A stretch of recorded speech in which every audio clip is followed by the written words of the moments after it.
Vaheguru Ji Ka Khalsa, Vaheguru Ji Ki Fateh.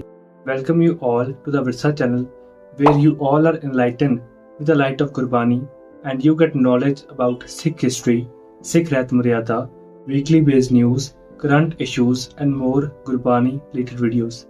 As we know, June 1984 holds a miserable place in the heart of every Sikh. In this video, we will put some light on historical reference of these days and how it affected the Sikhs. If you found this video informative, please like and share. Do not forget to subscribe the channel and press the bell icon to get the latest updates about our videos. So let's start the video. 1984 was not the story of some days, but it was a proper planning and execution of many years. The scenes were horrible.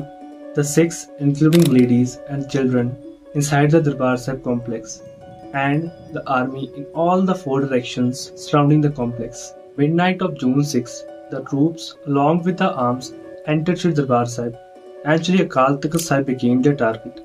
The front portion of Akal Takht Sahib was destroyed completely. The tanks were taken inside the Parikrama of Gurdwara Sahib.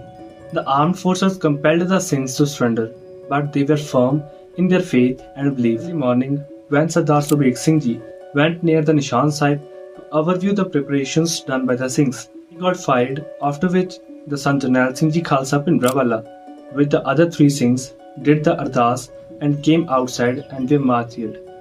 The next day, which was June 7, 1984, protests against the government began at various places. A.S. Vedya, K.S. Brar and other many officers went there next day to witness the bloodshed done by their forces. On the same day, the Sikh reference library was also set on the fire by the army men. The battle, however, continued at some pockets. The scale of destruction became evident, with many historical structures within the Darbar Sahib complex heavily damaged. Reports of civilian deaths, including women and other children, further fueled outrage among the Sikh community. On 8th of June 1984, fighting persisted sporadically within the Darbar Sahib complex. The number of casualties continued to rise. The operation's impact on the civilian population, many of whom were trapped inside the complex during the assault, was devastating.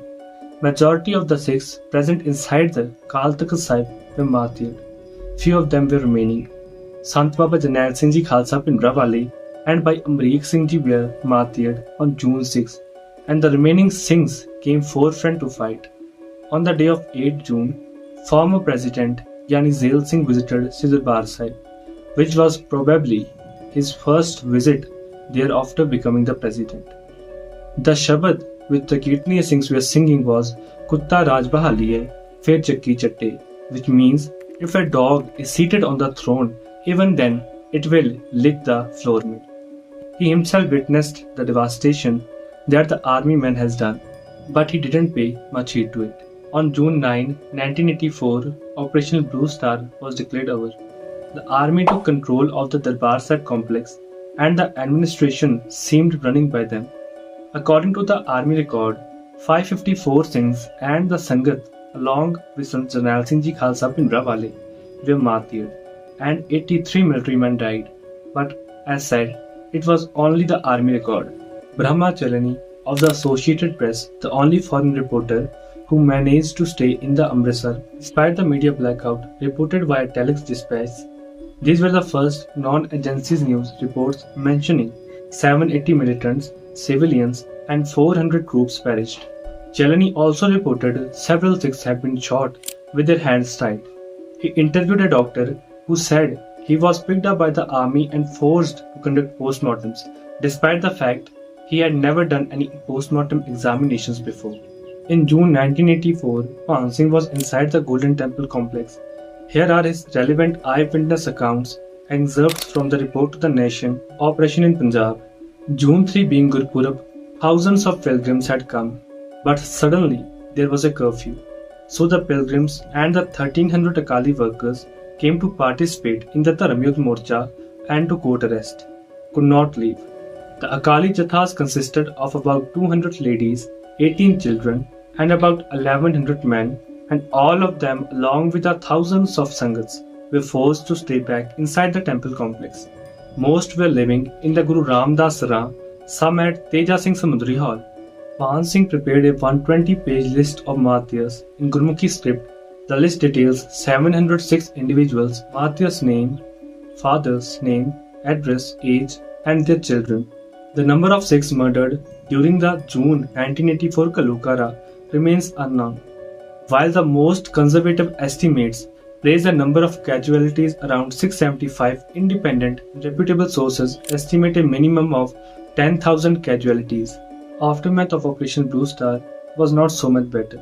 The storming of the holiest site caused great distress among the Sikh community in India and the worldwide. Since June 3, 1984 was the Sri Guru Arjan Dev Ji's Shahidi Day, there were a lot of Sikhs inside the Darbar Sahib complex raising questions about the timing of the operation.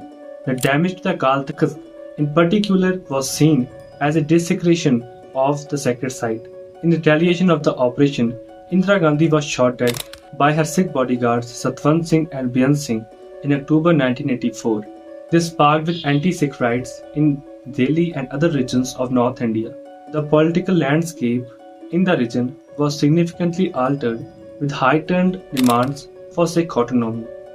General A.S. Vidya, the chief of the army staff at the time of the operation, was killed by the Singhs in retaliation in 1986.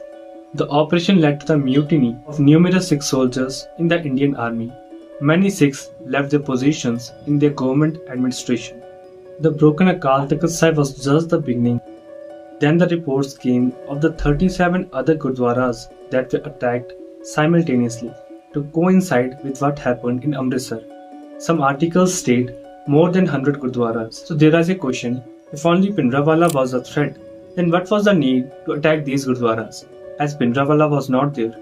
If only Bhindranwala was the threat, then why the Sikh reference library was set on fire on June 7, as Bhindranwala was already dead on June 6? If only Bhindranwala was the threat, then why some articles reported that Sri Darbar Sahib's Tosha Khana was looted by 26th Madras Battalion? These are some questions which even today engulf in the mind of every Sikh. Thus, Operation Blue Star remains a pivotal and contentious event in Indian history, symbolizing the deep scars left on the Sikh community and the complex interplay of religion, politics, and violence. Vaheguru Ji Ka Khalsa, Vaheguru Ji Ki Fateh.